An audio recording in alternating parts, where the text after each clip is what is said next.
So ayan, kain tayo mga ka-idol. May kanin ako rito at saka ulam na sardinas. Late na kainan na to mga idol. Kakauwi ko lang, galing kami pumunta pala kami ng isda. Kami ng isda ka pa mga idol. Ayan, kain tayo. Sardinas ang ulam ni idol, isdang walang ulo. Ayan.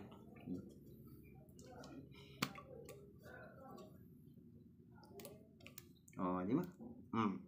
Buhos na lahat. Yan, ito na yung kain natin ngayon dahil late na yung kain natin ngayong tanghalian mga idol. Kakauwi ko lang, galing kami ng isda. At may nakuha naman kami mga ka-idol kahit paano. Kumangkit lang.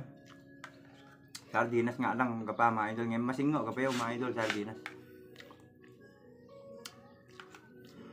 Kapalab bemi lang ulit nagkapon ng isda.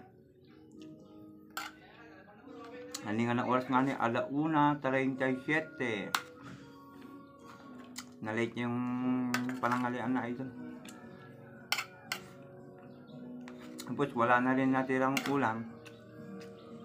Ginendeng mga idol, kaya bumili na lang ako ng sardinas.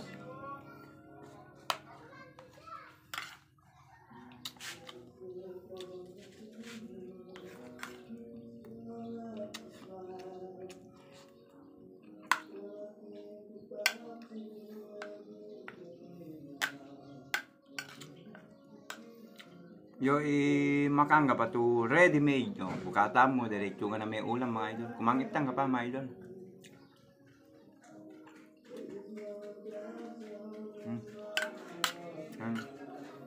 Kasi nga pwede ko na.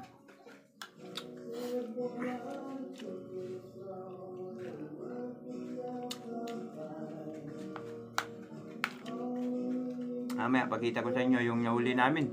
Sari-saring isda yung nahuli namin pala mga idol. May dalag, may pata, may siging, may palaka, may karpa mga idol, may silver. Sari-sari mga idol.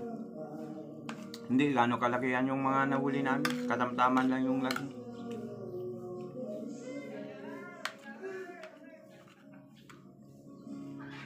Kailangan pala natin magtagalog mga ka-idol kasi yung iba hindi nila naiintindihan yung salita natin na ibanag mga idol.